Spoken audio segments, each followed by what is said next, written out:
Hello, am I audible? Yes, Yes, ma'am. ma'am.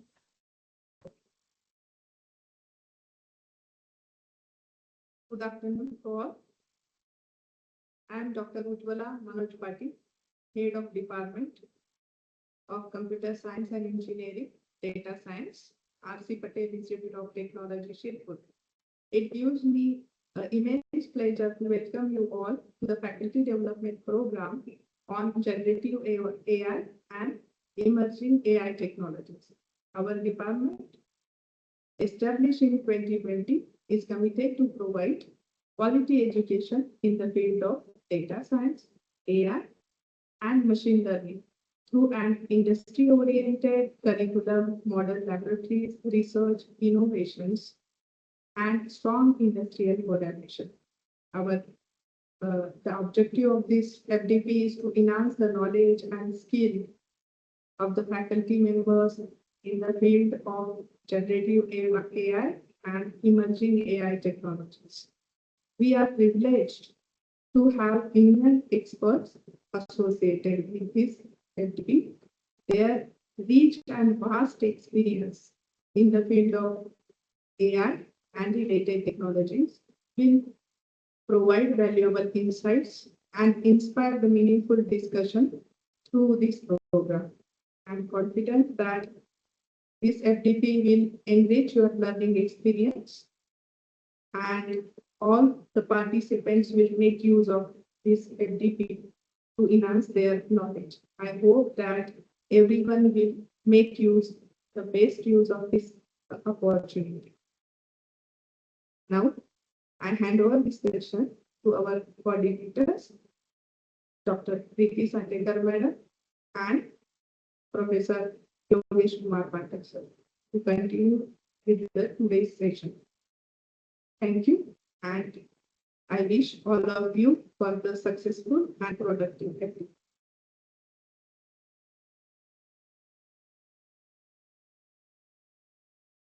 Thank you, ma'am.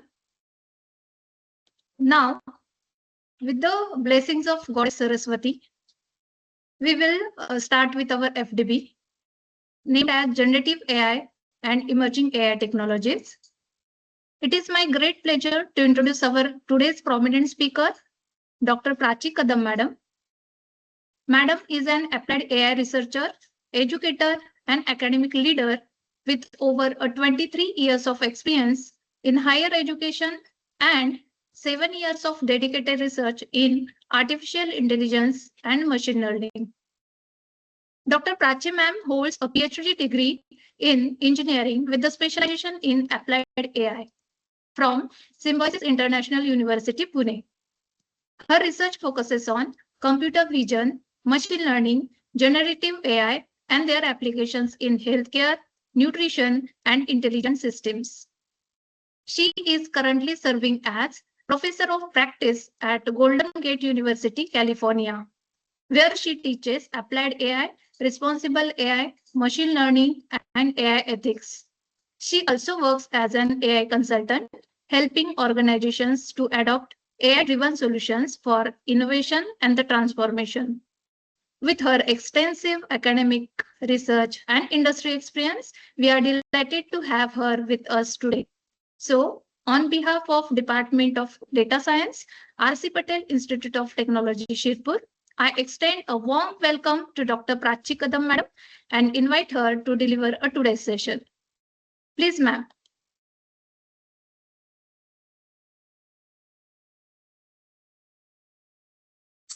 Good afternoon, everyone. And thank you so much for the warm welcome. And Dr. Ujjwala ma'am, Dr. Preeti ma'am, giving me this opportunity to share. This is what we do as transfer learning, right? So not every one of us have formally learned AI as in a classroom setting. So whatever we have, we are doing transfer learning with our peers, and collectively we'll learn towards a stable and very good AI knowledge through these FDPs, and we'll exchange our experiences and become very good educators. That is what we aim at the end of the day, and produce AI factory ready, industry ready students who will be absorbed in the industry very quickly. And that is what we are aiming for. So thank you so much for giving me this opportunity. And if you allow, I'll share my PPT and we'll start with the session. Yes, ma'am. I have already make you a presenter, so you can share your PPT.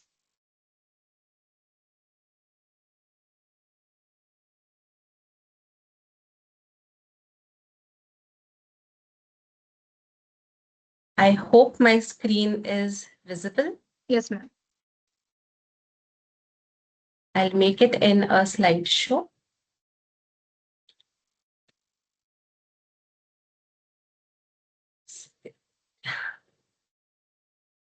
So over the next 2 hours, I have broken it down into half. That is whatever points we have to cover. Theoretically, I'll explain those points to you. I'll take approximately 45 to 50 minutes to discuss these points. As I said, formally, not all of us must have learned AI as a subject in their curriculum when they were students. So we'll have just, go through the keywords and so that we understand the keywords throughout the session. And the second half, I'll be giving you a demo, which will be focused on Gen AI tools for specifically for educators. And my focus would be two tools, that is ChatGPT and Claude. So AI is not just a buzzword now, but you as a set of ideas, you can actually use, question, teach with confidence using AI. You can give a personalized experience for every student. A very big challenge that we educators face right now is we play multiple roles at a single time. We are educators, we are trainers, we are content developers, we do research, and we also do some boring admin work, such as whatever has happened in the semester, we have to convert it into meaningful reports so that we can show the progress to NBA and NAC organizations, their teams. So playing all this doing all multi roles that we are doing, we need a tool at least to have a helping hand where we can give a part of these tasks to the AI tool, and we can do some meaningful research. We can do, customization for every student. That is how we can give back to the students, because right now, majority time of ours is going into producing papers, doing research, and creating reports for NAC, NBA, and such, education organizations. So why not harness this energy as educators? There's nothing wrong in it. But of course, we'll do it ethically, responsibly, and having a look at sustainable AI usage as well. So we'll start with right at the beginning with how AI has evolved, build up layer by layer until we reach the AI agents and tool that are making headlines today, and how to harness their power so that we'll be doing this multitasking very smoothly. So by the end of this session, my goal is that you should be able to use these tools so that you can use your knowledge, your creativity to have a very good teaching learning experience to the candidates, to the students in the end. So the topics are very crisp and clear. We'll run through fundamentals of AI. Almost everyone over here knows what AI is, what is machine learning, supervised, unsupervised machine learning, but still we'll go it through my perspective. Of course, I'll take it a little bit faster because we have a base of AI ML for everyone. Then Gen AI, Gen AI tools, which are prominently used right now in the market. There are tools, then a little bit of prompt engineering is very, very necessary. So I'll, go into what prompt engineering is, how it can be used effectively, and applications and journey ahead, how AI is going to evolve further and how we can use it. And last but not the least, I'll be giving you a demo of exactly how to have a teaching learning entire end-to-end cycle where we can use AI tool effectively. So we are opening with this module, which is all about building a shared vocabulary.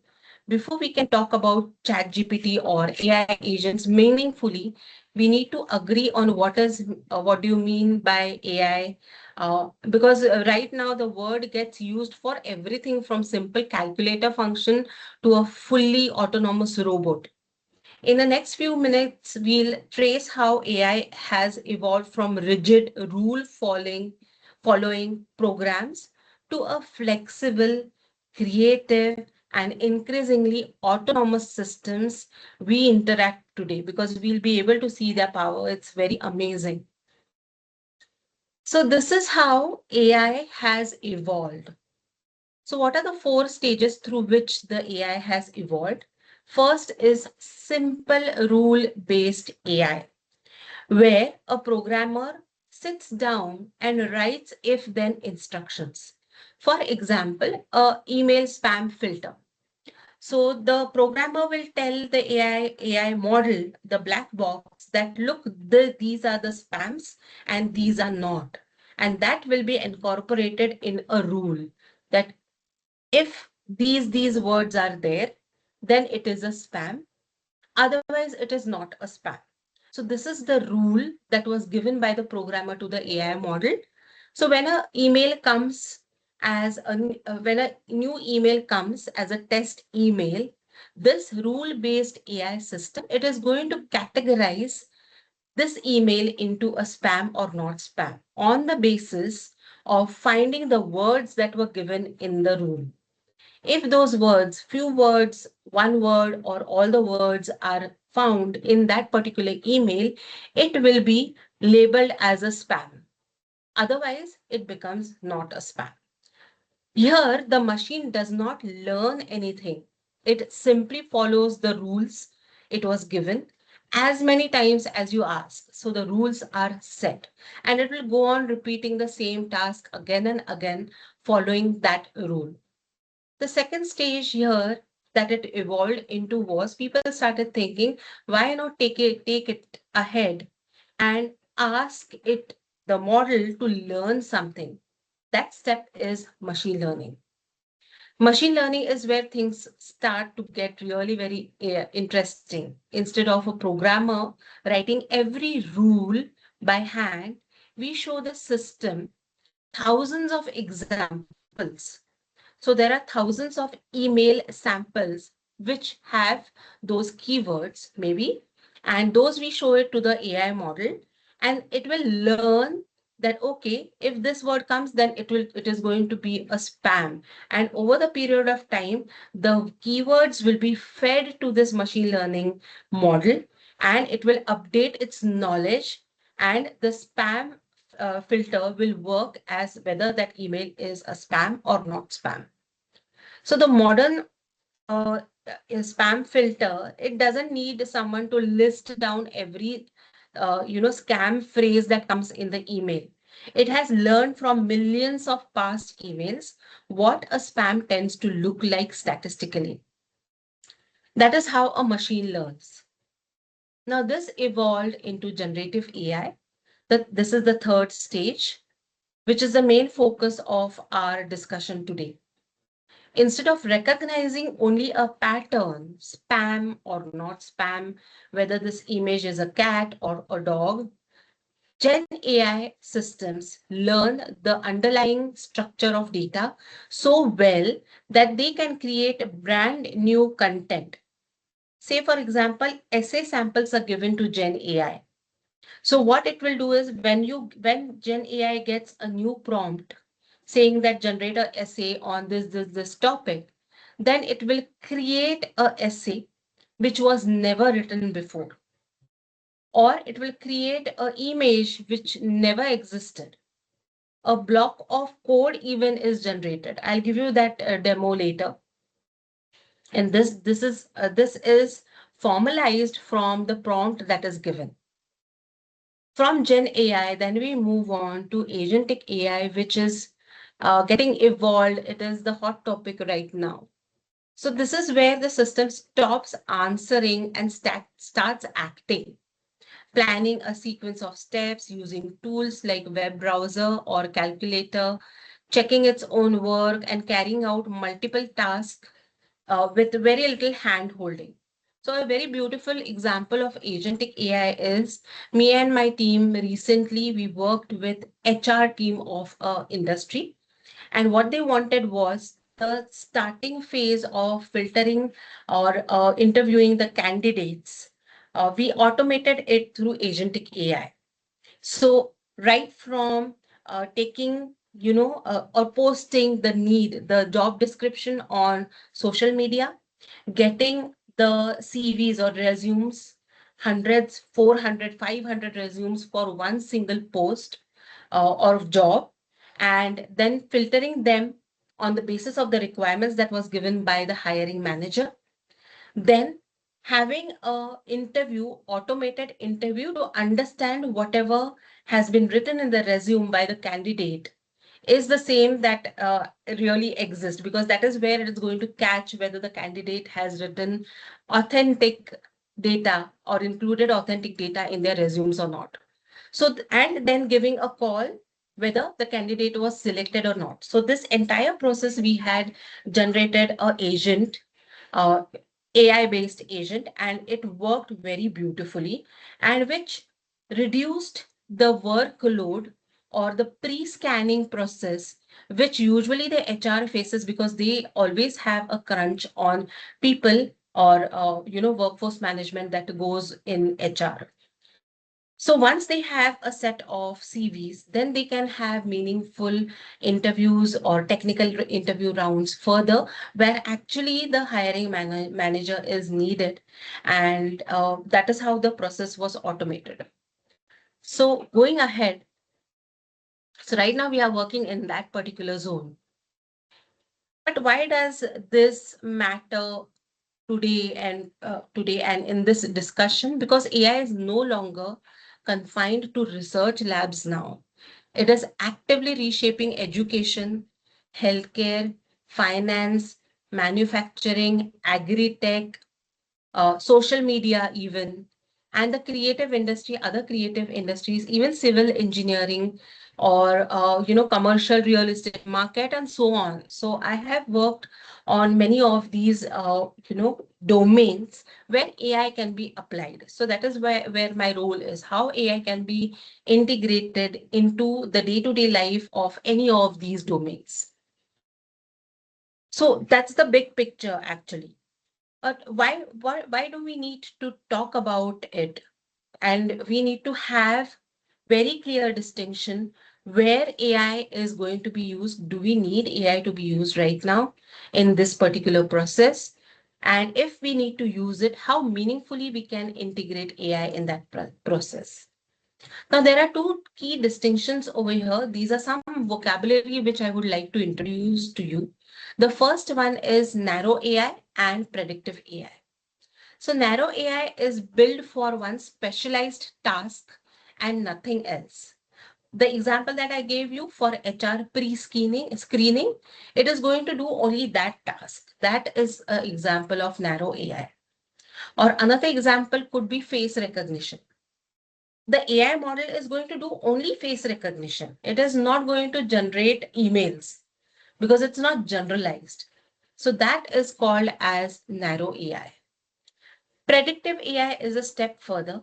It looks at the historical data and forecasts what's likely to happen next. Whether the loan applicant will default sometime, or will a machine part fail next month.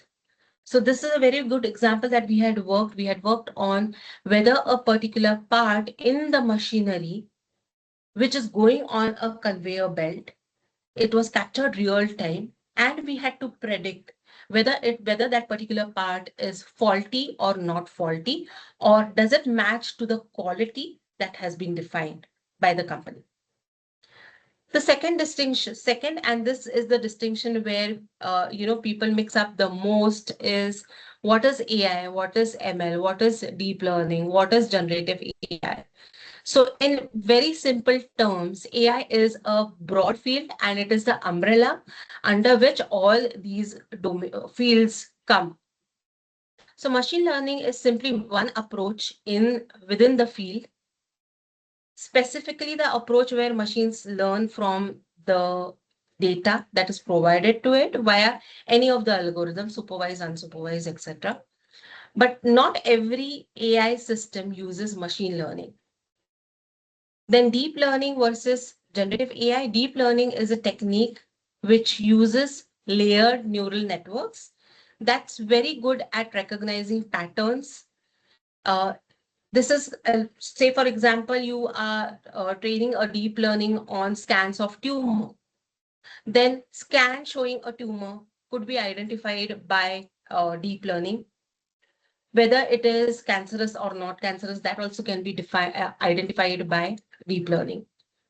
Gen AI typically uses the same deep learning technique, but it points at a different goal, not recognizing what already is existing, but creating something new from what it has been trained on. So please keep this distinction in your mind when we go ahead with the rest of today's session. So very clear, AI is broader. Machine learning is only a part. Maybe the next diagram will explain it better. So AI is a broader term under which we have machine learning, we have NLP, we have speech identification, expert systems, so on and so forth. Now, if we take only example of machine learning, then under machine learning, that is supervised, unsupervised, reinforcement learning, predictive analysis, deep learning, etc. Right? So please keep this distinction in your mind throughout the session. Now, as we know our vocabulary, now let's go into the details. What is the foundation of machine learning? And we'll go into the depth of neural networks. We'll go into the depth of how a Gen AI works. At its simplest, every machine learning system follows these 3 steps that you are able to see over here. There is a black box, there is a model. Maybe there are n number of algorithms that might be utilized in this particular model. What goes as an input is the raw data that is collected. There are multiple steps in data over here.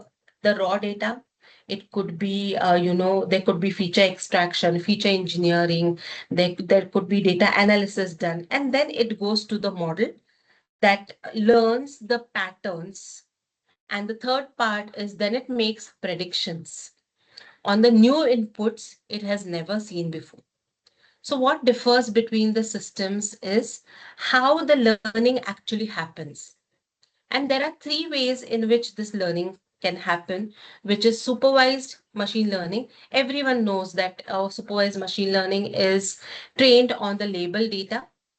Say a very textbook example is cat and dog or apple and banana. So you show many pictures to the model saying, okay, this is apple, this is apple, this is apple, and this is banana, this is banana, this is banana. And then when you train this, the second step is testing phase, where a new picture, maybe of apple, is given to the model, and it extracts the feature, and it tells, okay, this is an apple. So this happens on the label data.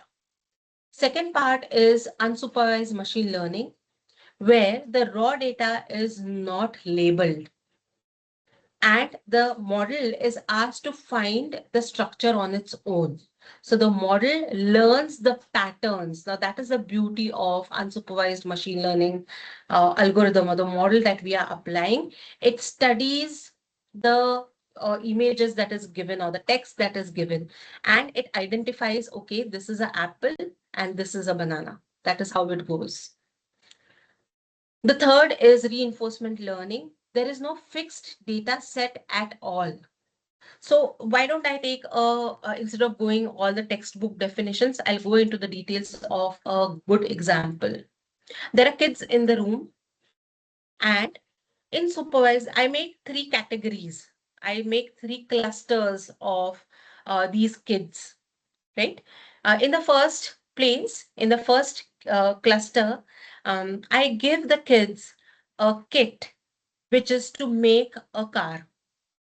But in this kit, everything is labeled.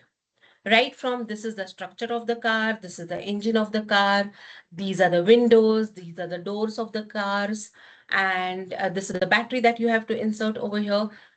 All the parts are labeled, and you ask that particular cluster to put it together with a good manual that is given. So what do the kids do over there? They study the data, that is the parts that is given. They understand, okay, from the manual, you're supposed to do this, and they put the car together. It's very simple. They have to follow whatever instructions are given. In the second part, you have, in the second cluster, the kids are given the parts without the labels and without the manuals. Now, what they have to do is, with trial and error, with many iterations, maybe they understand, okay, this is the window, this is the door, and when you put it together this way, it makes a car. So in supervised learning, you might not have to have many iterations to learn, because all the instructions, all the data is with you. In unsupervised learning, that's not the case. In the third part, which is reinforcement learning, they do not have the raw material. This cluster is only given one single instruction, that you have to build a car. Okay, and maybe you can tell them that, okay, you have to build a car of cardboard. Now they have to go, they have to search for a cardboard, they have to identify the parts and learn that, okay, this is how a car looks like, then I have to put all these pieces together. So this is what is called as reinforcement learning, in very crude example. So going ahead, neural networks, then we'll come to the second part, one more layer deeper, neural networks, computer vision, and NLP, which are another part or another domain under the AI umbrella. So what actually happens, what is happening inside the model or the black box that we just saw? For most modern AI, the answer is neural network. Neural network is the base for any AI model. The layers are interconnected with nodes, which are loosely inspired by neurons in human brain. So a simple neural network could have an input layer, hidden layers, and an output layer with nodes interconnected with each other. The key idea here is that every layer extracts slightly more abstract features than the one before it. The first layer might notice edges and colors in the image. The next layer combines those into shapes, and later layer recognizes those shapes as a form of a face. That layer, increasingly abstract feature extraction, is what deep learning refers to. When we point this architecture at images or videos, we call it as computer vision. And when we point the same underlying architecture at language, we call it as natural language processing. And that is what we are going to do further in this particular session. And this is the technology, NLP, this is the technology on which ChatGPT, Gemini, Perplexity, Claude, or any other AI tool, Gen AI tool is based on.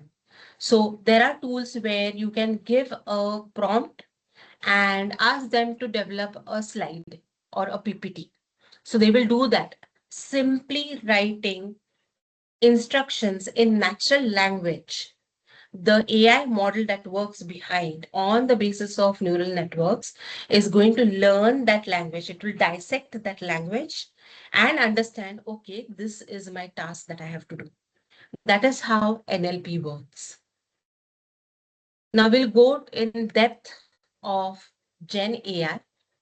So what exactly is there in Gen AI? So first we need to understand what is creating versus predicting.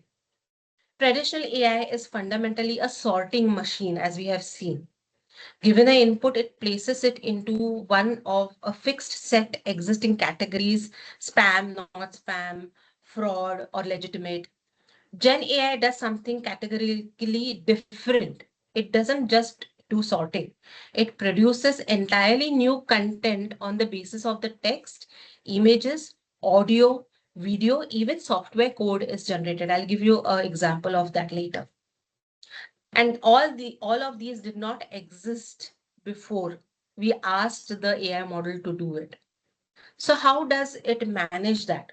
By training on very extensive, massive data sets that are available. If you want to create an essay using a Gen AI tool, that Gen AI tool was trained on billions of sentences, millions of images, and the model learns the underlying statistical patterns of the data. Say, for example, you give a sentence, the weather is, it will try to fill the weather is beautiful and maybe sunny. That word can be filled by generative AI. So those are the patterns that Gen AI is going to learn. It's less like a photocopier and more like a student who has read widely on a subject, and now they need to produce an original essay in the similar style. So this brings us to foundation models, large models like GPT-4 and or Gemini that are pre-trained ones on the at an enormous cost on broad general knowledge and then act as a flexible base. Instead of building a new AI from scratch, every single task organizations adapt one of these foundation models with a relatively small amount of extra training or even just carefully prompting. So if you want to build a new AI, the base of it could be OpenAI. We can call that API and train your model examples on that, and then generate a specific agentic AI for your tasks. And that is how agentic AI and Gen tools, new Gen tools work.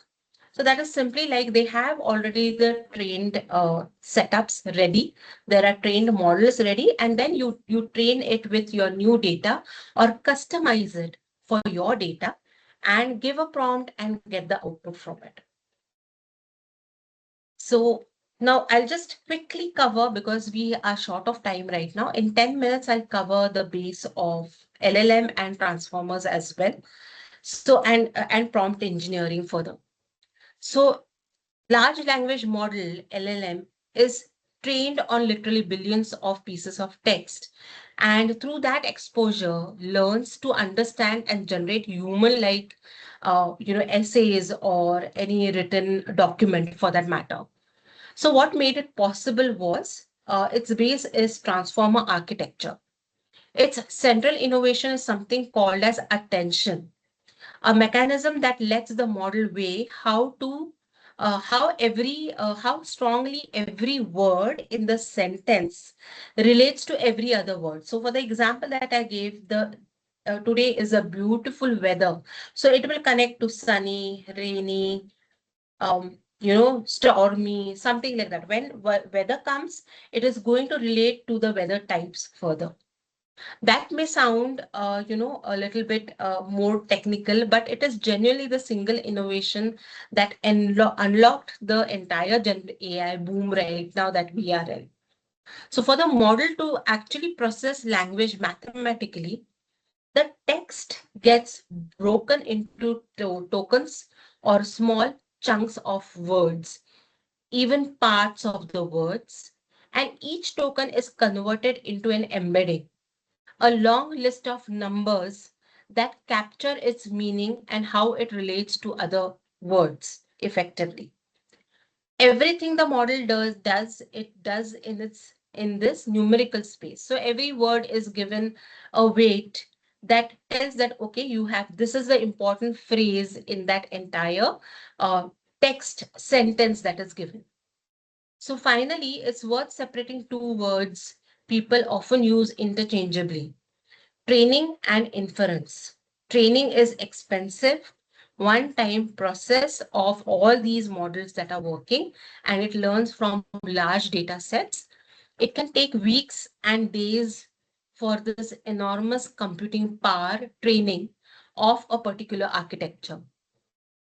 And inference is what happens every single time you type a prompt and hit enter. The already trained model applying what it has learned to your new unseen input in a fraction of a second. So all of this LLM basically works on the transformer architecture. The sentence is broken into tokens and embeddings. That is the weights that is given to the, meaningful or keywords or phrase words that goes in the sentence. And there are two parts of this. One is the training, which already has happened, and you can use these trained model and build up inference later for your particular application. Now, I'll quickly go through this as well. What Gen AI can create. Now, Gen AI can create text, image, audio, voice, or, voiceover tools are also there where you can create voice using those AI tools by giving a snippet of your voice also. And you can generate video, you can generate program code, and so on and so forth. Now is the generation of multimodal AI. So I'll not go into the technical details of it. I'll give you an example. So there are tools which, for example, Claude, if you give a simple prompt, it will generate a PPT with very beautiful text and images in it. So this is what we are using right now. So the Gemini or, even ChatGPT, GPT-4o, GPT-5, they all now can generate multimodal. They are using multimodal AI to generate text and video or audio and video and so on and so forth. So multimodality data also can be handled by AI. Just to give you an example, you can give a Word document, a prompt, and create something from it as a PPT, downloadable PPT. Now, which are the popular AI tools that can be used by educators? I'll share this PPT with Preeti ma'am also later, where you can go through these, popular tools that are available, which an educator basically can use. So you can have a look at these tools. And according to your task or your comfort zone, you can finalize a particular tool which you can use in your day-to-day tasks. Now we have 2, 3 more which have come up, but basically we have very good, famous Gen AI tools that are being used right now by everyone. That is ChatGPT, Claude, Gemini, and Perplexity. So if you see, although all are Gen AI tools, specific features are more prominent in each of these tools. So say, for example, Perplexity is very good for doing your research.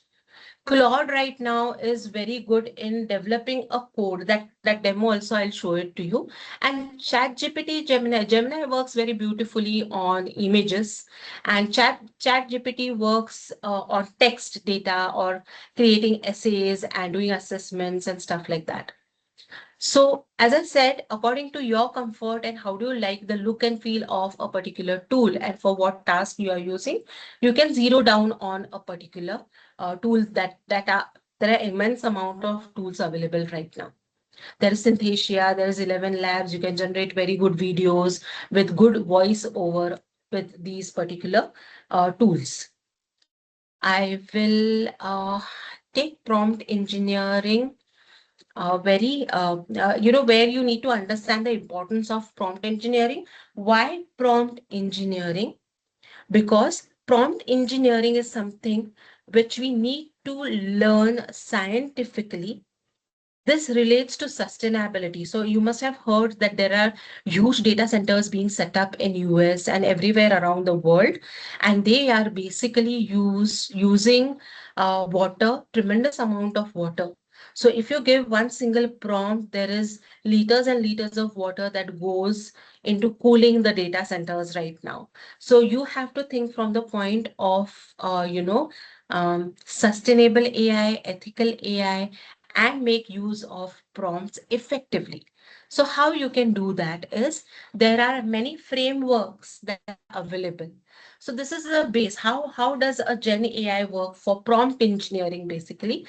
Prompt engineering, effective use of prompt engineering will give you lesser number of prompts that will give you effective output at the end.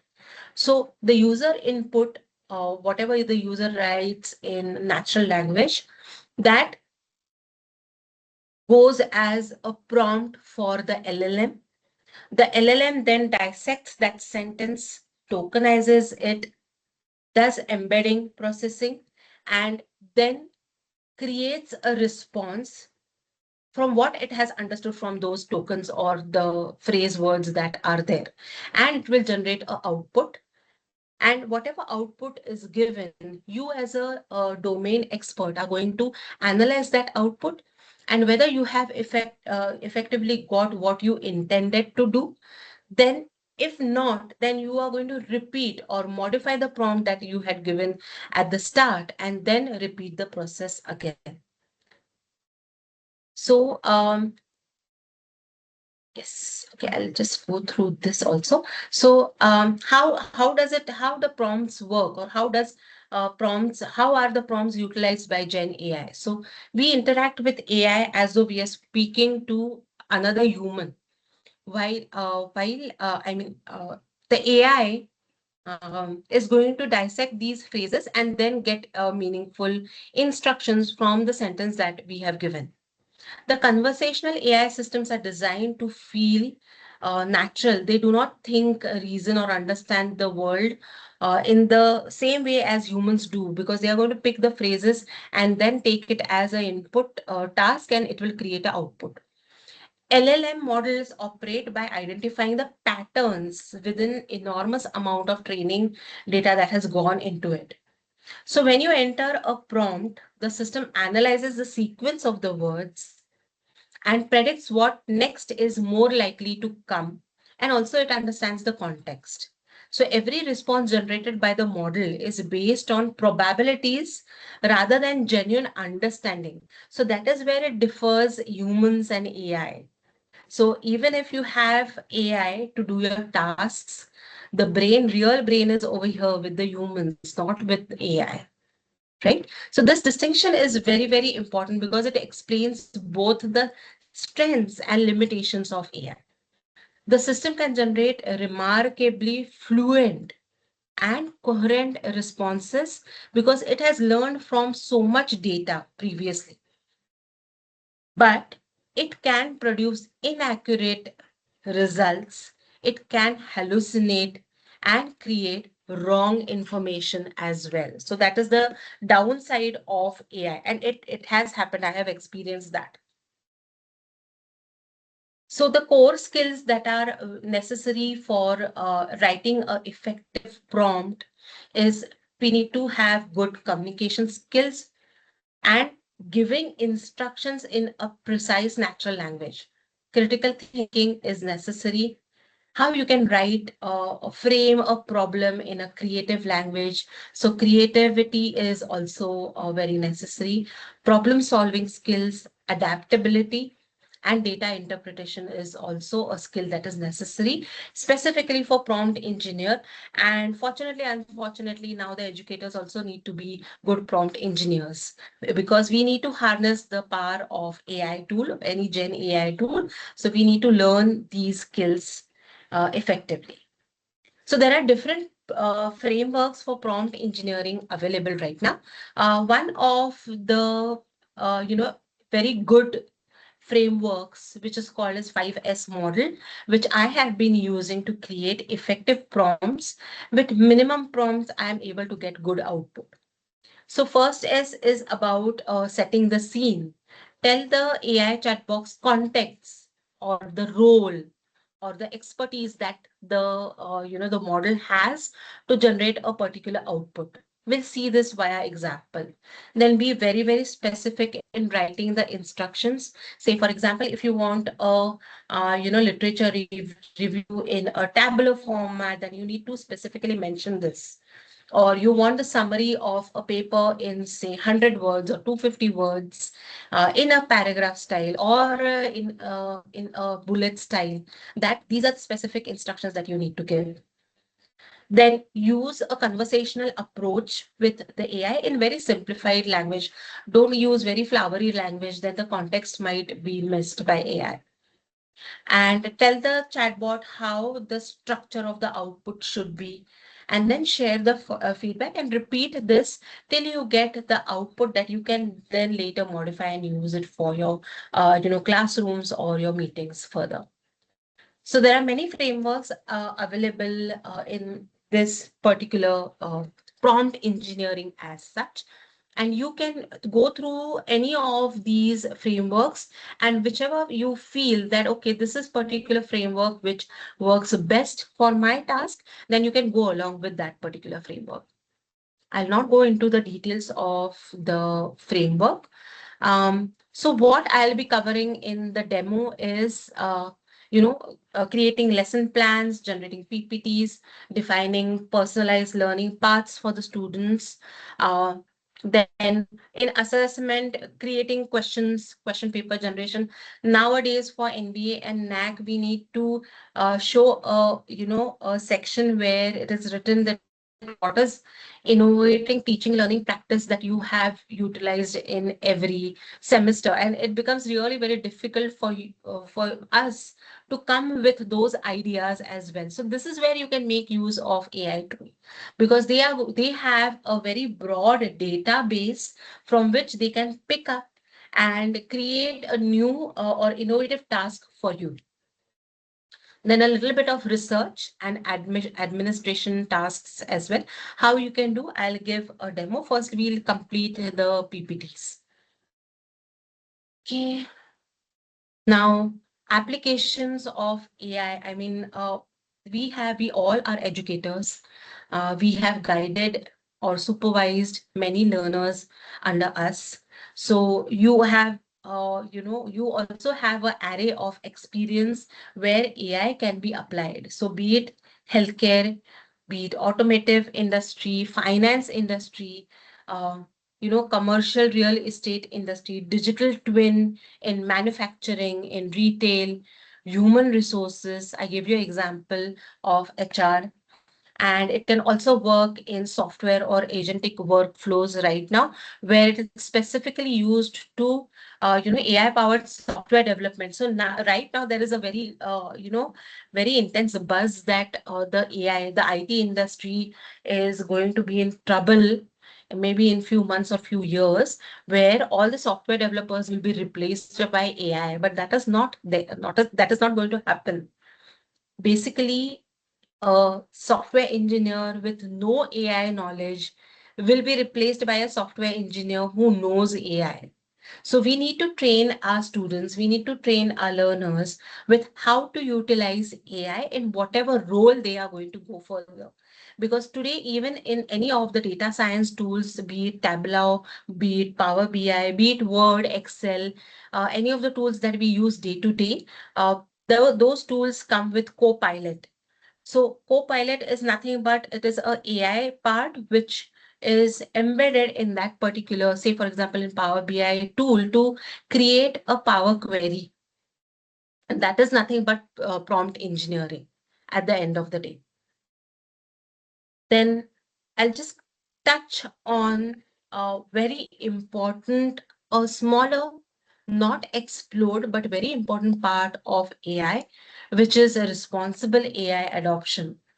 Now, many of traditional educators are of the thought that why do we educators or teachers need to learn AI, because it is very unethical. But trust me that how are you going to use AI ethically is you will use AI to do result analysis. You will use AI to generate PPT. You will use AI to create a NBA report where you know, meaningful tasks can be done by the teacher, and all these mundane tasks which are there, it can be done by AI. So previous to this AI boom, teachers were more focused, or educators were more focused on how to explain a particular topic effectively, and we made use of overhead projectors, so on and so forth, PPTs, to reduce the time of writing in the board rather than explaining. So we are focused now in explaining the topic more in detail. That is what was done by traditional teaching method. Think on the same lines. Now AI tools are there to, because we are going through so many roles. We need a tool which is going to help us to do those tasks, mundane tasks that are necessary but not important in teaching learning process. So simple things like report generation can be done by AI tool, where you need not put so much of your head. Where your brain should go is, how do I create a meaningful, or a personalized, a customized learning journey for a particular student. So there is a class which has, according to NBA now, or NAT, we have advanced learners, we have average learners, and we have slow learners. So as a teacher, I should be able to understand my audience and create good experiences so that I can cater to advanced learners' needs, average learners' needs, and slow learners' needs as well. Because at the end of the day, we want to have them placed in very good roles and positions in the industry. So that is what as teachers we need to focus on, not on report generation and doing analysis in a typical traditional way. So that is where AI tools can be used. That's the reason why we need to, as educators, we need to understand the limitations of AI tools, and we need to use AI ethically and responsibly. Data privacy is also something important. When you use, say, for example, Chat GPT to do result analysis of the students, it's very necessary that you migrate the data where none of their personal information is reflected in the data set that you are sharing with Chat GPT, because that will also get trained in the data further.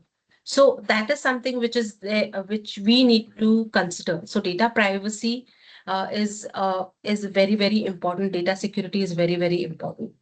So for us faculty to be future ready, what we really need is, we need to have another set of skills to use these AI tools, which is prompt engineering, which is AI literacy, because uh, get this, that even if we or the traditional teachers do not use AI, the students are going to use AI.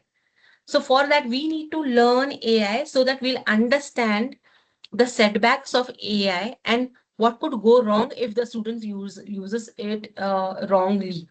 So we need to train our students as well, our learners as well. We need to make them AI literate so that they will also use AI tools responsibly further. And critical evaluations of AI outputs. This is also a skill set. Whatever output the AI tool gives, we cannot blindly use it in our classrooms or in our meetings further. We'll have to critically evaluate whether the AI tool is hallucinating or not, and then pick up the output from that and give it a human touch, which you are expert in. So these are some of the skills that you need to develop. So what I'll do is now is I'll stop sharing my slides, and we will go to a demo. My demo will be based on a prompt engineering utilized on Gen AI tools of such as ChatGPT and Claude. And simultaneously, you also can try these prompts and let me know in the chat box. I'll keep a watch on the chat box. If you are facing any problem or you have any query, I will get it solved, which is put in the chat. So Preeti ma'am, should I start with the demo or you need 5-10 minutes break? No, ma'am, you can continue. Just Continue. one Okay, request great. to all participants. You should be interactive throughout the FDP. Ma'am is going to conduct now practically demo. So it is expected that to have this FDP as a beneficial to all of you, you should be interactive and you can have a hands-on at your site also. You can continue. I can ma'am. Thank you. understand we are in the post-lunch session, but I'll try to make it more and more interesting so that everyone will interact. Yes, great. We'll start. Let me share my entire screen now. So what I'll do is I will, okay, sharing. Just give me a minute.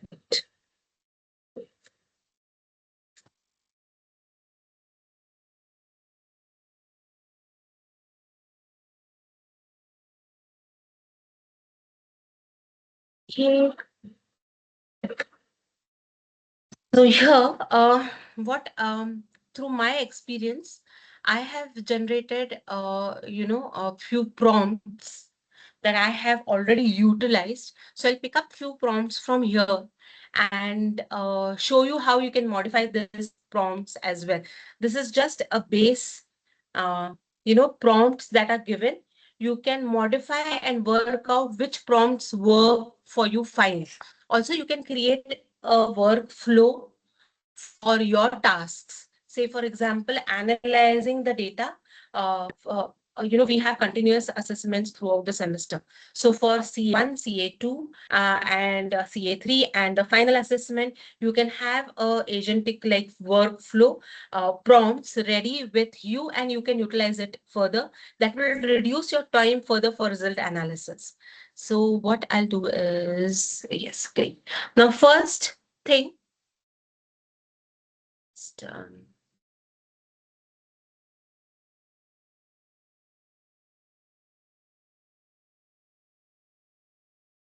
This side by side. I'll put this down. Great. Okay. So first we'll take ChatGPT because that is where everyone is comfortable now. So as I showed you in the prompt engineering, there is a typical workflow or a framework that you need to adapt to. So first things first, I need to tell the GPT what he is going to do, right? So say act. Now this would be for um,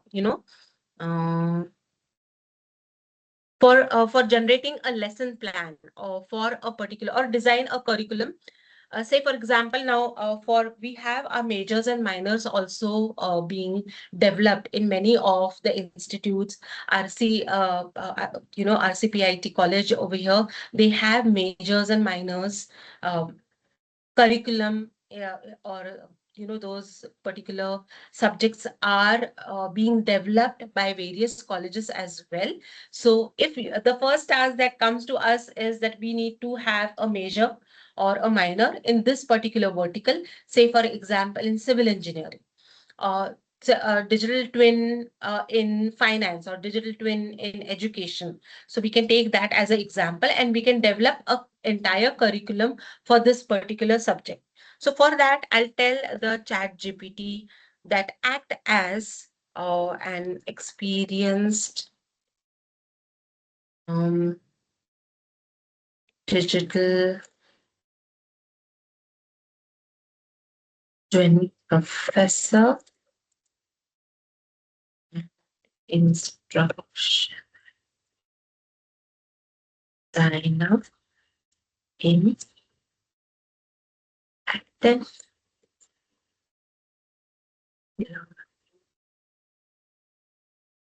technology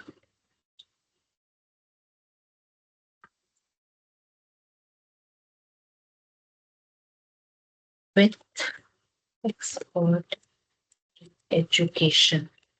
So you can see, although there is a base prompt available, I'll modify it according to what I am going to need. So this is the first thing. This is the intention. You are telling the GPT that you are an expert in so and so domain, and you have so many years of experience in doing maybe instructional designing further. So that is the intention that you have given. Now the second part Hello, ma'am. is, Yes. Sorry yes. for the disturbance. Some Yeah. participants are asking for the prompt to be in a chat box. Whatever the Okay, prompt sure, you are sure. writing, na? Yes. Sure. Sure. I'll execute it and I'll put it in the chat box. Yes, ma'am.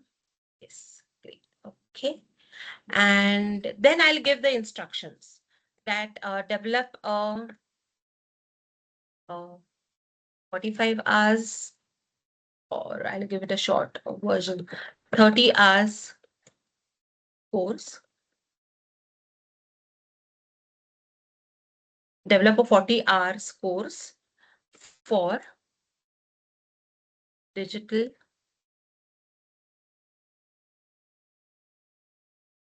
twin in education. And this is the first thing that I'll give. And I'll also tell that the audience, the learners,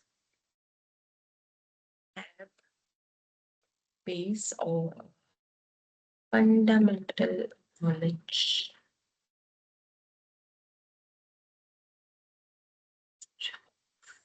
digital twin. Okay, that's the second instruction. And then what I'll do is I will, okay, then I'll give the format. Format in the sense that the details. And what I'll say is what to include in that course structure, that include 2, 3 learning objectives,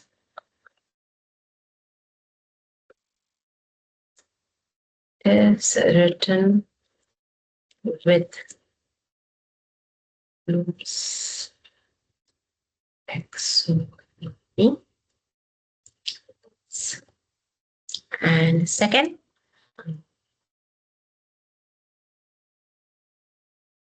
align course, or rather 3 course outcome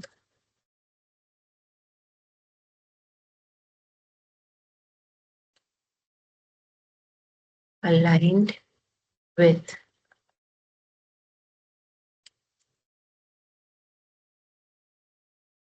learning objectives. Third would be design 3 tasks, 1 MCQ based,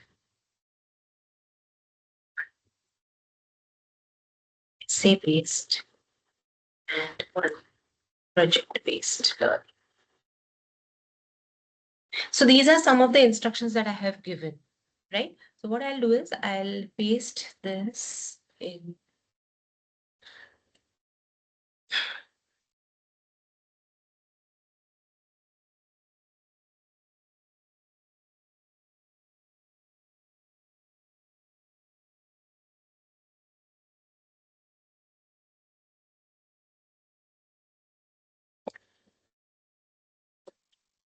You can utilize the prompt that I have given, and you will be also be amazed to see that every one of you might get a different outcome, right? So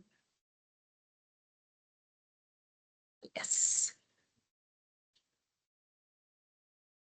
So you can see over here, since GPT is trained on the tremendous data set or database that is available, and you can see the target audience is given, the prerequisite is given, the pedagogy is given, what is the description, what is the course about, that is given, learning objectives is given, course outcome, I said align it with learning objective.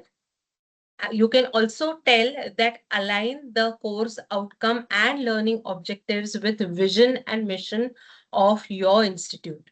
So it will then give you, everything aligned. The learning objectives, the course outcomes, and vision and mission also will be aligned.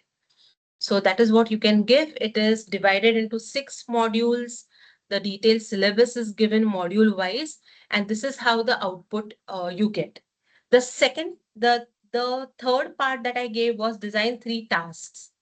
So multiple choice questions is given.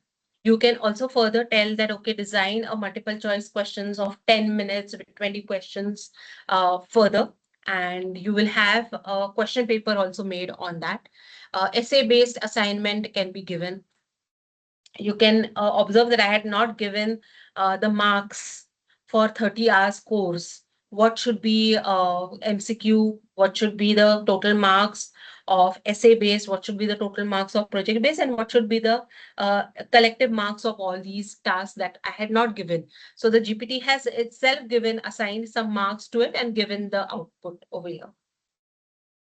So I can develop further a question paper from this. I can also, I can, ask the prompt saying that explore such courses available at top 5 US ranking universities and modify the course. Also, you can tell the GPT that create the course in downloadable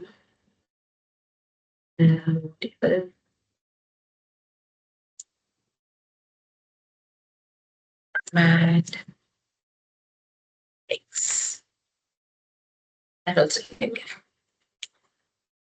So you can modify. Now this becomes whatever prompt I have given, that will act as a base prompt.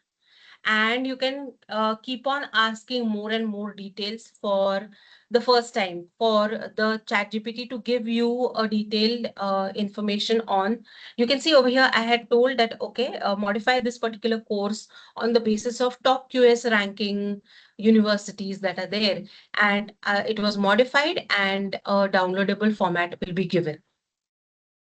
So this is how on the curriculum front, developing a new curriculum, this particular prompt can be used. Now we can go to a second part, which is for, say, for example, I want to do, now this is learning, teaching learning for the course format. You can also ask it to give it in the session plan as well, if you want. So it will give it in that particular style with a table. You can ask that as well. So we'll just put a table format so that you can practice on it. Format the plan as table with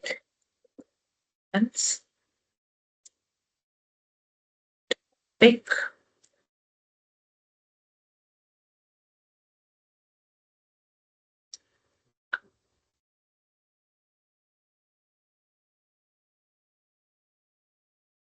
pick, then type, sorry,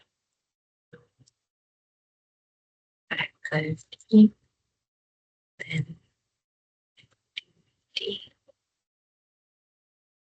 pedagogy. We can give it as pedagogy. And type.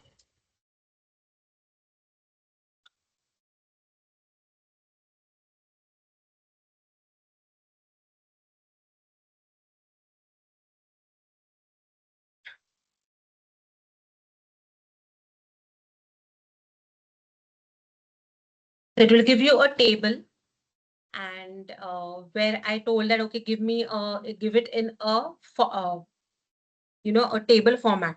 And also you can generate a output file as an Excel file, and you can download it, and that becomes your session plan. So you can see the time taken to create a first.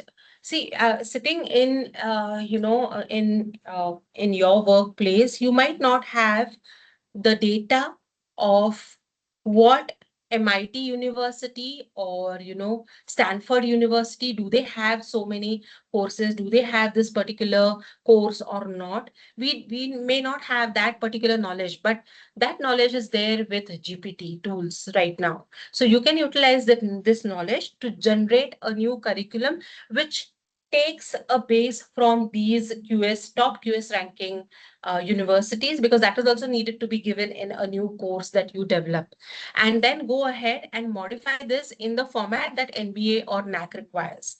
So this time of exploring, researching is reduced tremendously, and later time you can utilize it for your meaningful teaching learning process. So this part is done. Then I'll take an example of assessment. So just let me.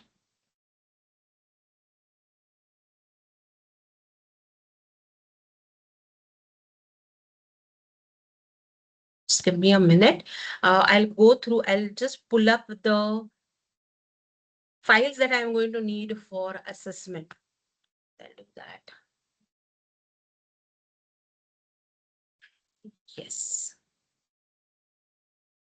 So again, I'll share the screen. Till that time, if you have any queries regarding the demo that we are doing, you can please go ahead and post your questions in the chat. Okay. So now I'll try and do assessment of maybe attendance or a particular subject. So first I'll show you the base Excel sheet in which my continuous assessment was there. You can see when I say data privacy over here, I have removed the name, emails, any personal information that was there of that particular student. You can have roll numbers over here. And this is CA1, CA2, CA3 marks and the total marks in this particular file. So what I'll do is now, you can have a good format of the files again. Now, act as a teaching assistant.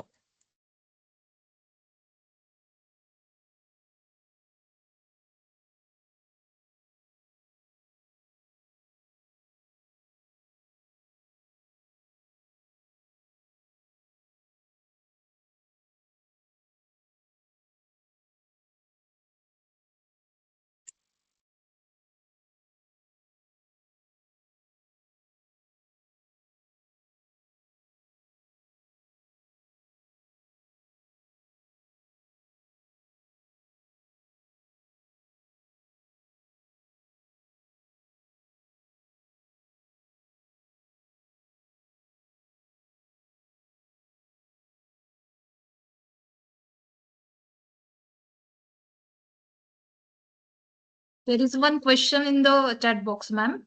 Yes, yes, yes. What is the risk for the plagiarism?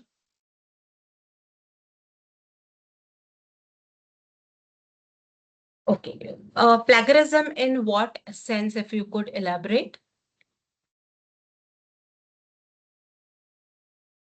The document that is created?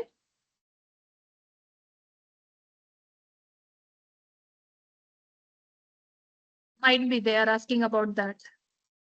Yeah. So whatever the content is generated, exactly. So whatever the content is generated by these chat GPTs is that we are not going to take it as it is.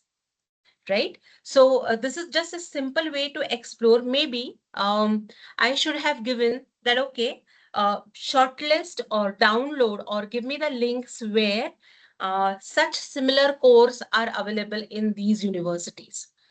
Then I'll analyze which particular course of all these universities, maybe 3 or 4 universities have the course called as Digital Twin in Education. So amongst these, uh, these universities which have a similar course, they might have a different vision, mission. They might have different learning objectives. They might have different course outcomes as well. So when you download these particular courses, which are available with all these universities, then maybe you can, after the analysis is utilized, you will create the course on your own. So of course, there is a risk of plagiarism. You cannot utilize the output as it is got from the chat GPT when you are using it to generate a document, right? For analysis, yes, you can utilize it. But for creating, a course, a new course, or creating writing a essay or creating something else, that time the risk of plagiarism is high, because if you give this particular course that was developed by an AI tool to the plagiarism tool, it will show you 100% AI developed. So over here, you can pick up pieces from the generated output which is meaningful, which aligns with the vision mission of your organization, of your institute, and then you can modify it according to your needs, according to your learners. So maybe in some institutes you have a digital twin as a separate subject, but your university does not have, then you will have to include some fundamentals of digital twin in your particular course. So this is how you're going to modify and utilize your human experience in these particular documents. So I do not encourage in copying the text generated from the chat GPT as it is. That is not you have to do, and neither your learners are supposed to do. So the prompts can be generated and the data can be modified and then used. And if you give that data, modified data to AI tool, it will give you lesser plagiarism, hopefully. I hope I answered your question. So for the analysis, if you see, for okay, for the document content shared,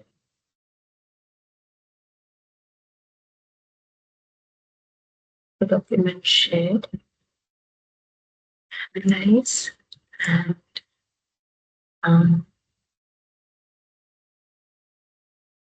that's so the first analysis could be give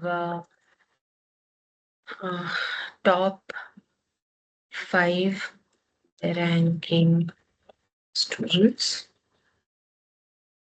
Second could be give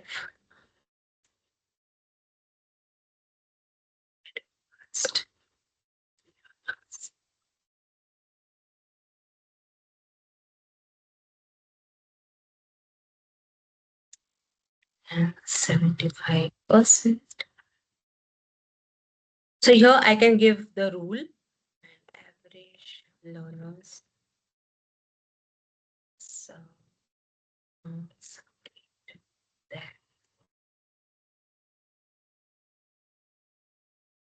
between 70% to say 50%. These are average learners, and slow learners below 50%.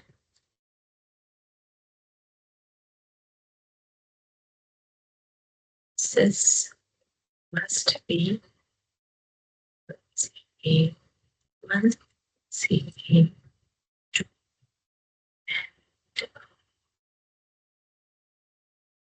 CA3. So I'll copy this prompt.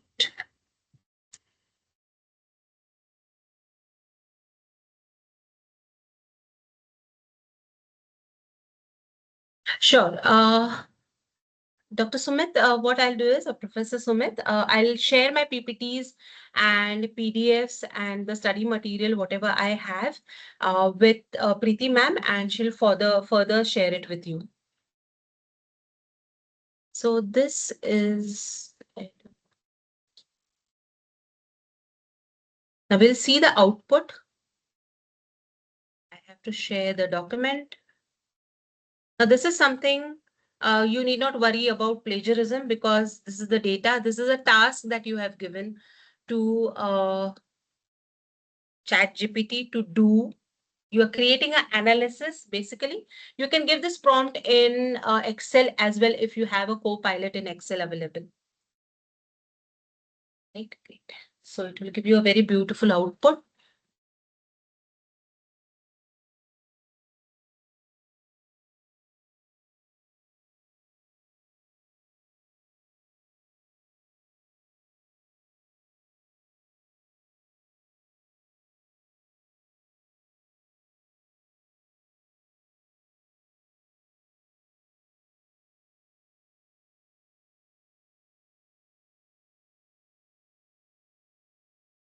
Still, the ChatGPT is working, analyzing the data. I'll just show you an example of creating a PPT.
So I'll just give this, I'll copy this prompt as well for you, and then we'll check the output.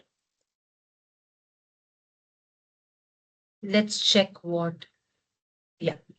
So for the prompt where we were doing result analysis, and it just happened in 3 to 4 minutes maybe, and you can see the amount of the students could be 150 or 200, and that can be done in couple of minutes. The analysis can be done in couple of minutes for NBA or NAC report. Okay, so there are, you can see it's beautifully giving the key observations, that what are the total number of students, then how many students cleared CA1. You can give NBA rules also over here, and you can modify the output that has been got, right? So that is how ChatGPT works. Even Claude works for data analysis. And this analysis, we need it in every report now and then. And you can create a workflow for this analysis for your particular subject, because obviously one subject you are going to teach it at least 3 to 5 times for those many semesters. So instead of wasting that time, you can have an automated workflow, and you can utilize this analysis prompts for your subject and reduce the time of analysis effectively. Just put the prompt for, now this is for Claude, so that you'll have that.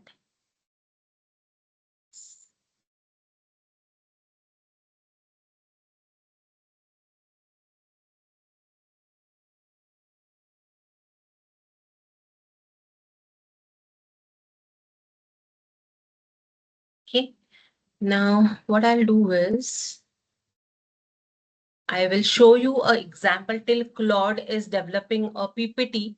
I will show you how to utilize ChatGPT or Gen AI tool ethically without worrying much about plagiarism, which you will not be doing, right? To apply it to your research. Now, usually what happens when you supervise students for their particular projects, let it be BTech projects or MTech projects or even PhD projects as such, or internship projects as well. They usually come up with very good ideas, but they do not know how to implement it step by step and how to give it a research flavor. Because nowadays, whatever work you do, if it's innovative, it could go as a patent, it could go as a research paper in very good journal. So you need to have a research tinge to your work that you're doing.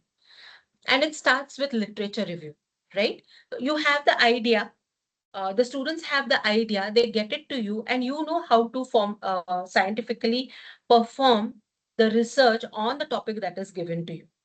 So what you can do is, now there are many databases available of research articles. So, but going through those research articles, you already know it's a pain, because finding those keywords, giving those keywords to those databases and going further, uh, this is very time consuming basically. So if you want to do literature survey and understand the top articles in the topic that you have given, this is the best way you can do. But opposed to that, now this is an ethical way to do. Opposed to that is unethical or plagiarized work to do is generate an entire paper using ChatGPT, and that is what we are not going to do.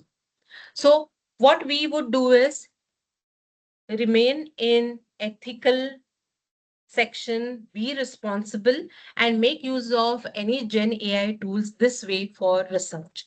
Now you can tell the Gen AI tool act as a research assistant. So you always give a role to that particular GPT so that it will understand what kind of language is to be used and how much amount of exploration it will have to do and where it will have to do the exploration. So act as a research assistant.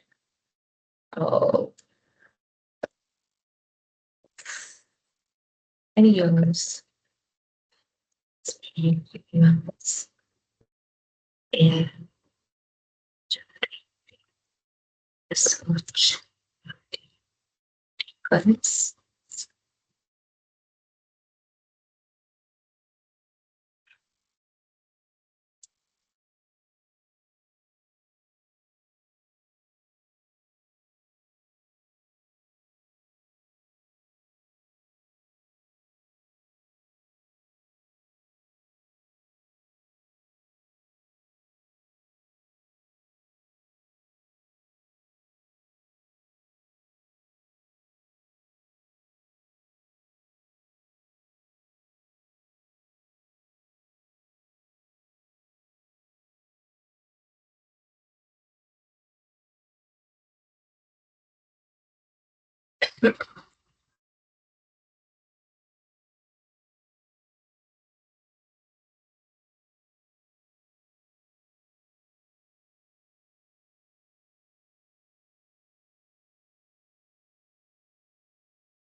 So this can be one of the prompts.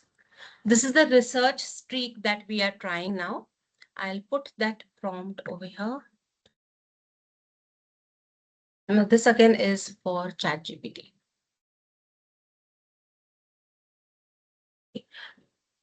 So previously I had tried a prompt and it had given in paragraph style. So I had converted it into a table format. So it has taken the format on its own. So you can see over here that a very good tabular format is given for 10 top papers. Now what you can do is paper by paper, you can create a summary. So if you want to target, say, maybe this particular paper, so we can tell that summarize in detail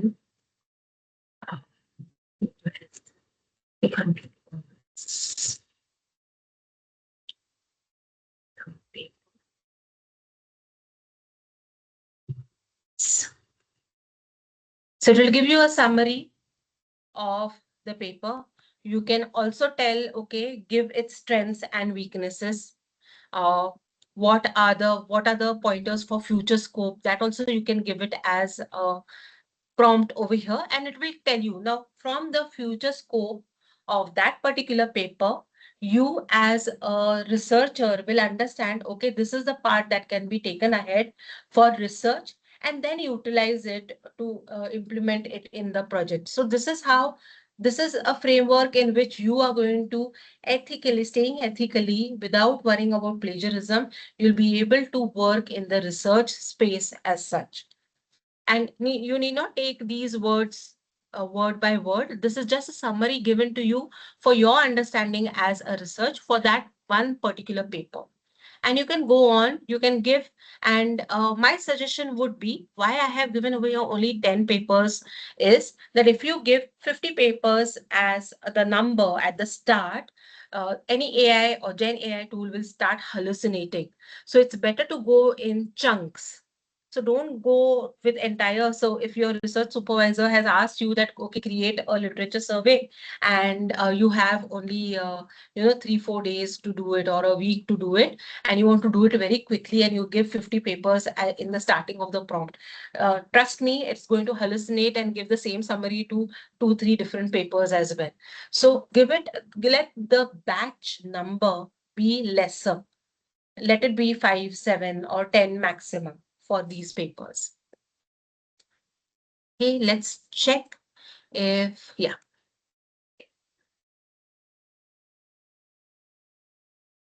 If now over here, I'm switching to Claude again. I'm sorry, I'm switching between two Gen AI tools.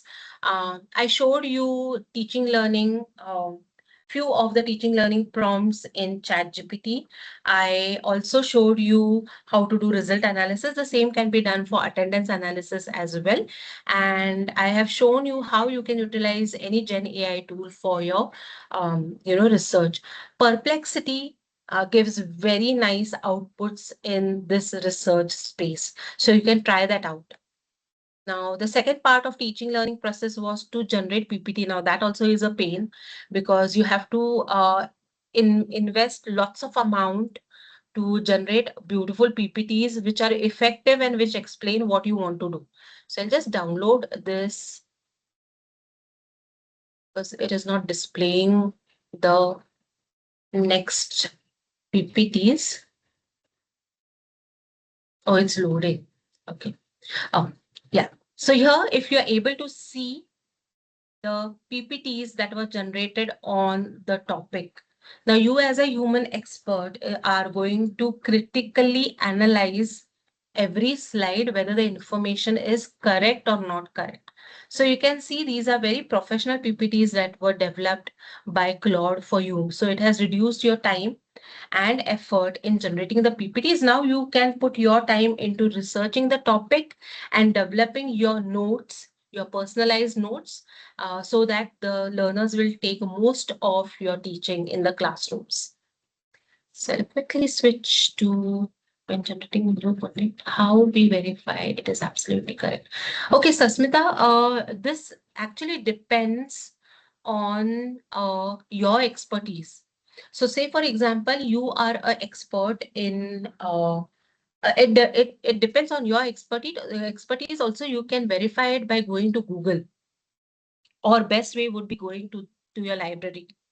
So if you are an expert in, say, healthcare and AI, and a particular sentence is given which is not correct or it is erroneous, you will understand it from your experience whether AI has given the output correctly or not. So that is what I have been saying.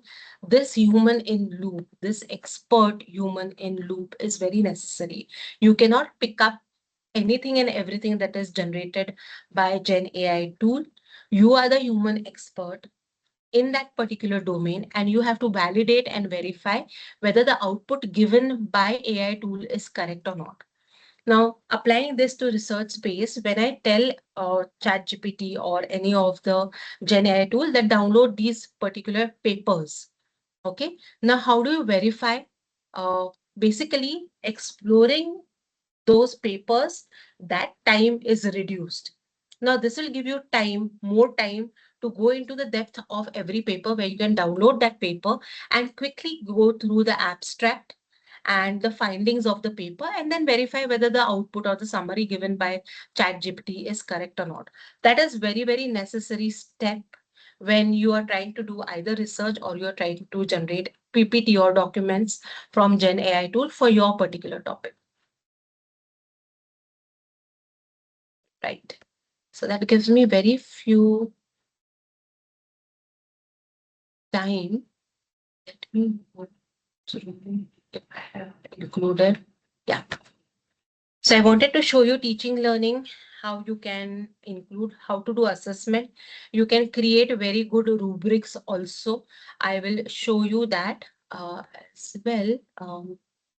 So if I give over here, digital training education.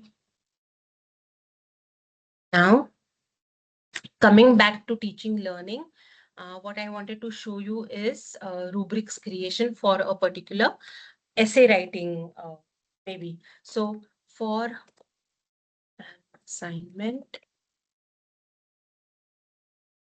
right? Say, pick challenges in digital twin light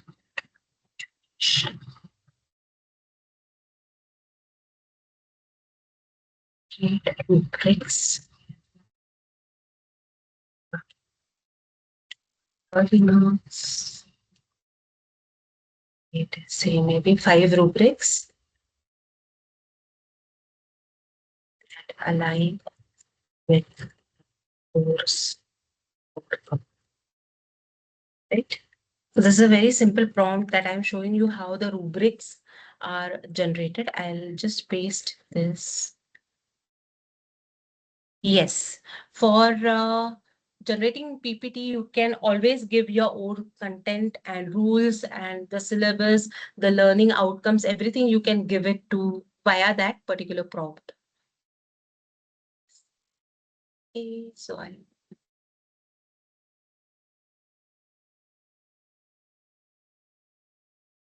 now you can see the outcomes were analyzed and a very good rubrics is given to you with marks distribution for that particular assignment.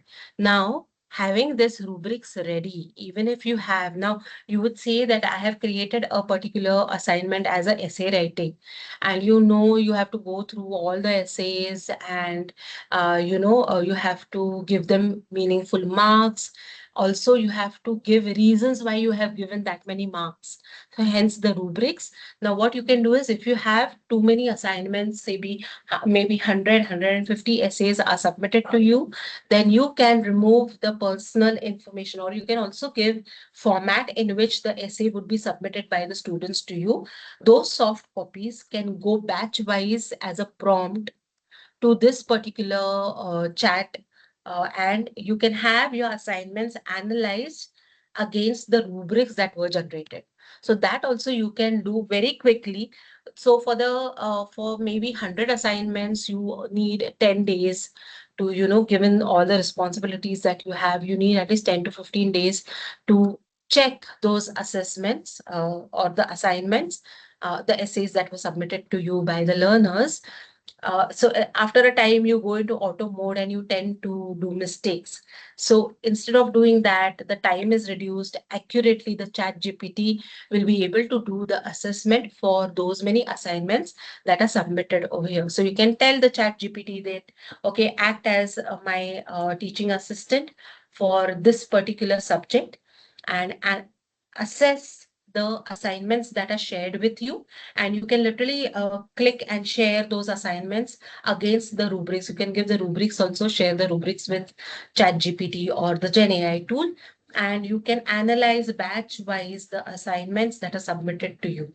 So that also you can give or automate your Gen AI tool for a quick assessment of the assignment that is submitted by the learners. So here you will have a reduction in time, and also you will get a very good feedback written by ChatGPT or any Gen AI tool, and you can give a detailed feedback to the students that is expected, right, for their improvement further.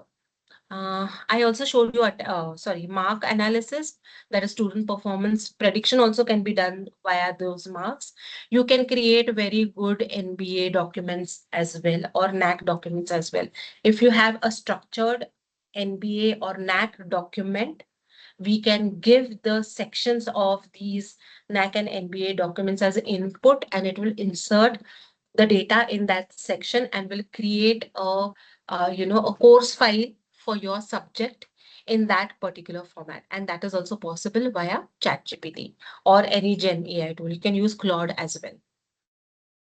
So great. I am almost at the end of the session.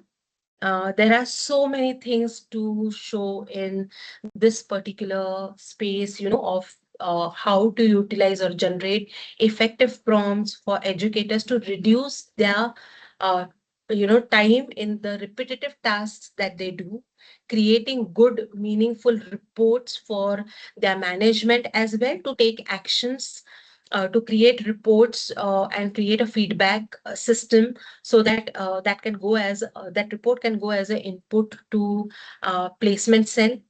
That report can go as an input to NBA, NAC. They can go to the industry that are, that you are affiliated to or you have MOUs with, and you have to generate those reports annually. So all these tasks, admin tasks, that are supportive tasks to your teaching learning, can be done by these Gen AI tools very effectively. You can create very short videos for self-study for slow learners as well. Synthesia is a tool. There is 11's Lab tools is there. There are many, many tools to do create this content as well. So effectively, you can utilize these Gen AI tools for your teaching learning, process as such. And I hope I have given you a glimpse of these tools, how it can be used. And I'll give my details to Preeti ma'am, who will share it with you later, so that you can reach out to me on LinkedIn as well, and we can connect over there. On LinkedIn also, I have a series where I have talked about, talked about how Gen AI can be used ethically, responsibly by the educators. So thank you so much for hearing me out, even after the post-lunch session. And please do try the prompts that I have shared with you, and I'll share more prompts with you. Thank you so much. Dear participants, if you have any questions, you can ask in the chat box. Actually, ma'am, there was one question whenever you were explaining the prompts. One of the participant is asking about the gamification prompt or the some AI tools, so that the student can be more interactive while learning. Yes. So there are such tools. Yeah, I got it. How can we generate Yes. AI into? So there are tools. I'll share that list also with you, where I'm sorry, I cannot recollect the name of the game-based assessment tool that is there. I'll share it with you, but there are such tools where you can keep the session interactive. Say, for example, after the attention span of the students is very less. 20 minutes you teach, you take a live uh, assessment of whatever you have taught in a game format also. These tools are also available, so you can make use of that. Okay, one more question is, ma'am, good tool to generate professional diagrams or the flow Oh, diagrams. Gemini. Gemini can be used to do that. Also, if I have just unshared, I guess, in Chat GPT also, if you go to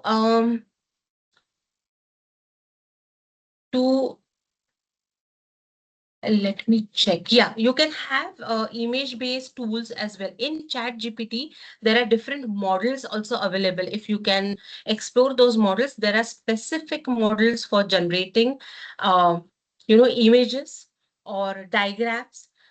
ChatGPT also does that, but there are specific tools for image generation also. I'll just give you one or two names of that. there are different GPTs available.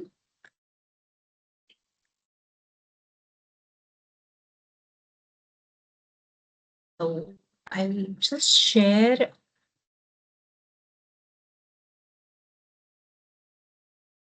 I'll share my screen so that you'll be able to view it.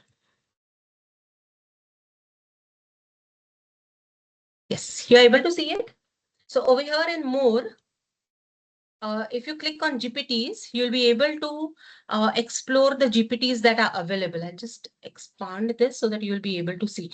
So there are featured GPTs also available. There is image generator, a separate model focusing on only image generation.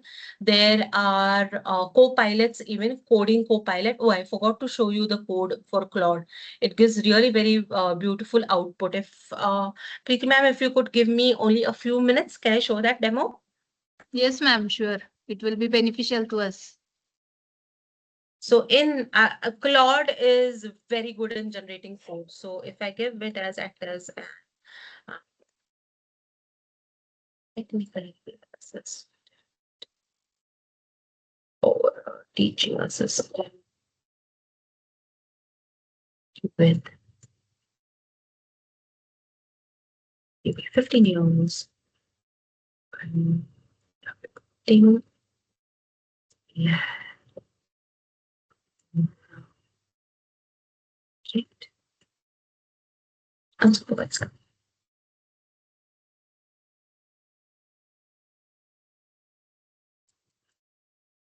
Create more segment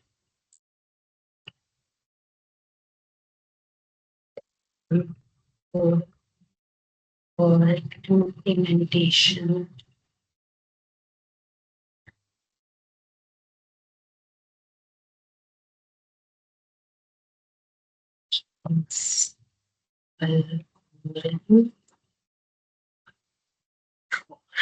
Standard. This is data set. So if I give this, it will give me a Python code.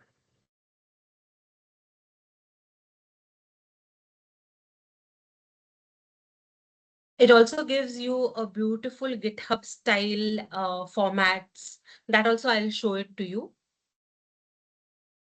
So as I was showing over here, you can have DALI is one of the tool which generates very good images in photograph style. You have presentation making tool over here. Instead of giving, on a generic chat GPT prompt, you can click on this particular model, GPT model, which works specifically on presentation generation. So you can do that. You can see over here, you have education related GPTs also. So you have image generator again over here. We have slide generation, academic assistant for doing all the analysis, for writing, only for writing, grammar check, writing assistant, humanizer, so that you will not be caught in plagiarism. So these are some of the GPTs that are available readily, which are trained on specific tasks. So you can make use of these GPTs as well, instead of just giving a generic prompt on chat GPT. So you can see over here, I just gave a standard. I did not attach any data set to this particular prompt. It found the data set on which the analysis is done. Now, K-means market submission. Here you can see the downloadables are available. So the Python code also is available over here. I'll just show it to you. So you can see over here, a very good Python code is also generated. So for you can have these codes ready. You can execute it in Python, and then you can create a document and you can attach it in your lab file. So that is also possible. Now, if I so this is the Python code for K-means that was generated, right?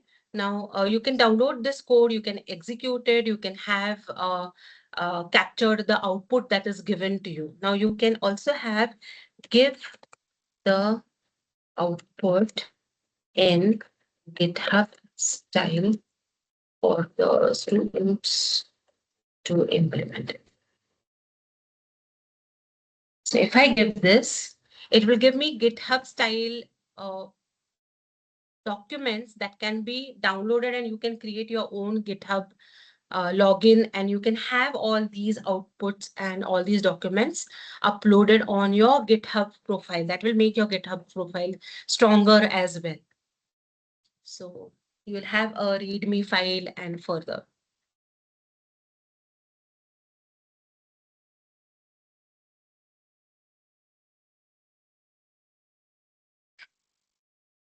So you can see over here a very beautiful output is given by Claude. The README text is given, the requirements are given, a Python code will be given to you, and you can download all these files and create a GitHub repository for your own. And you can share your GitHub link or profile link to your students. They can download the code, they can execute it, and they can learn from these implemented code. So that's how that is the strength of AI tools, and where you can meaningfully use all these tools for your teaching learning. So that's it from my side.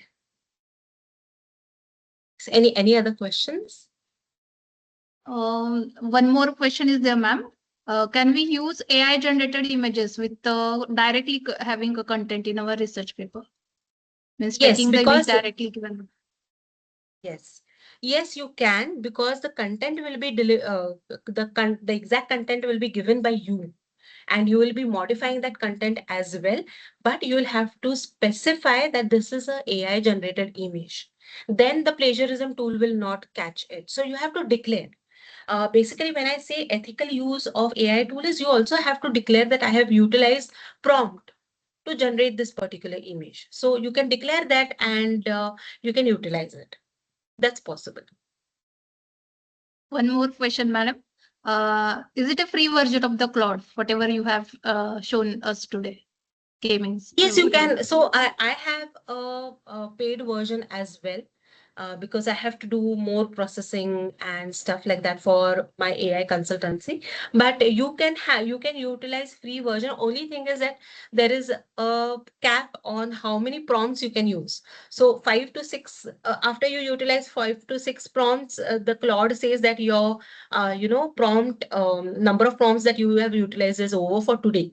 And then it will tell you when you can utilize Claude again. So you have to utilize it meaningfully if it's a free version. I think almost questions you have answered, ma'am, in the chat box. Participants, still, if you have any questions, you can put in the chat box. We'll wait for 1 to 2 minutes.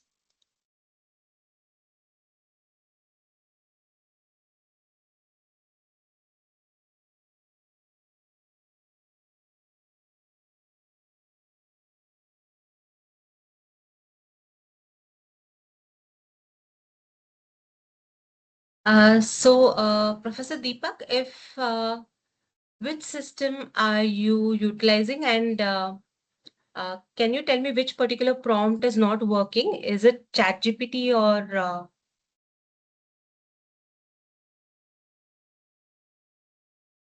Professor Deepak, if you could specify what exactly is not working?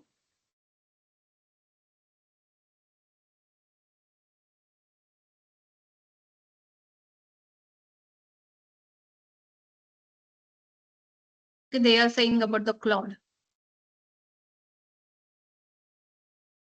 Okay. Okay. I am not sure. I mean, are you not getting any output, or there is halfway output? Because that is possible in free version of Claude. Yeah.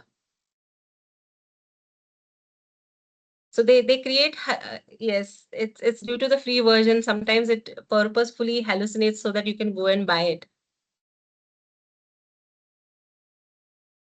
Then what will be the solution for that, ma'am? So you can use Perplexity in that case as well. Perplexity or any Okay. other Gen AI tool. But if you are very serious about, a particular task, I mean, if you are, you want to generate a very good lab file, which can be given lab manual as such, right? Once you generate it, it's fixed for that particular subject. So if you want to do, you can have, interestingly, the students do that, what they do is they have one Claude or one Chat GPT paid version in 5 friends. So you can have that way for teachers as well. So you can have a group of 3 and one of them will buy and others also can utilize it. That is how you can do. We sometimes learn from students as well. Students, yes, ma'am. Is there any other question from the participants? Oh, Professor Pradnya, right now it is Turnitin, which is utilized by worldwide, it is utilized. So right now for AI plagiarism, let me tell you, there is no good tool right now available for detecting AI percentage plagiarism. Turnitin is one of the tool which does the task better than the other tools.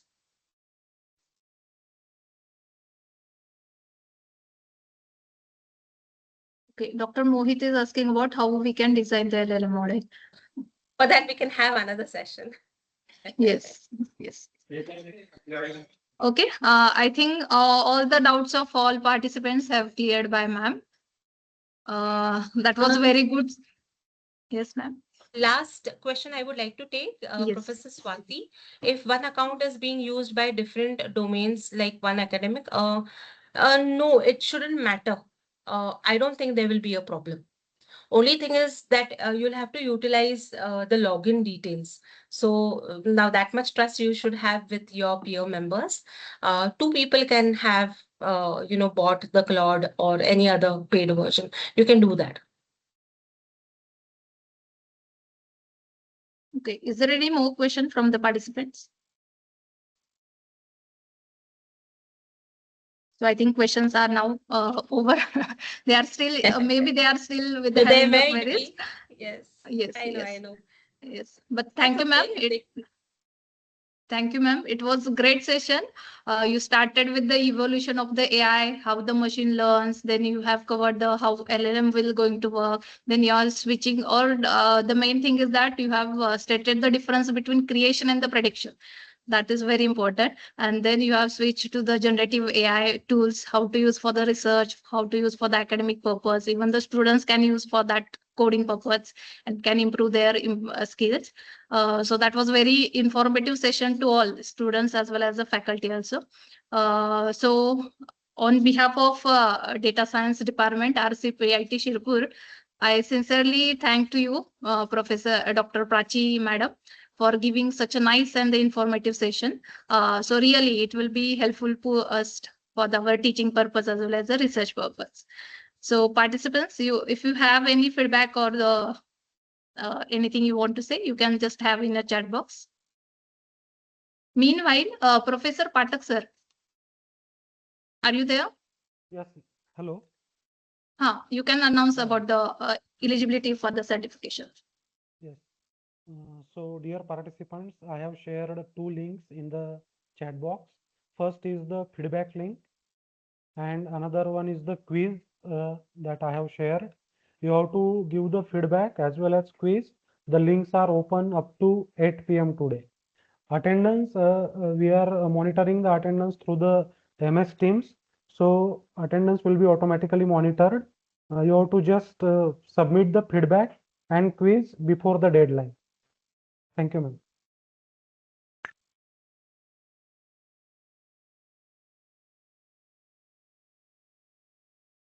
Hello. I request to all participants to have a group photo for the day 1. It was nicely conducted by Prachi ma'am. You can turn on your camera. We can have a group photo.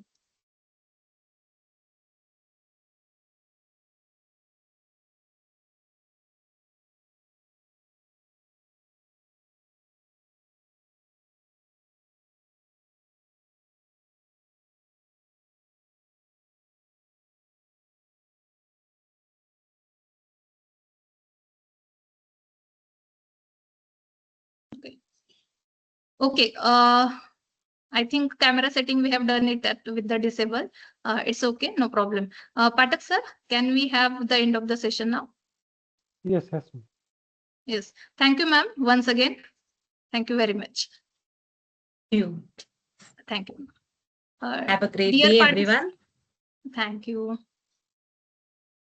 Dear participants, for the day 2, that is for tomorrow, we will be having a session by Dr. Mahesh Sanghvi sir. He is going to take a lecture of the session on the tools for the research and the teaching. So we'll see you there at 2 p.m. sharp tomorrow. So, ma'am, can we have the leave the meeting now? Yes, yes. Yes. Thank you. So, now we'll see you there tomorrow. What is settings?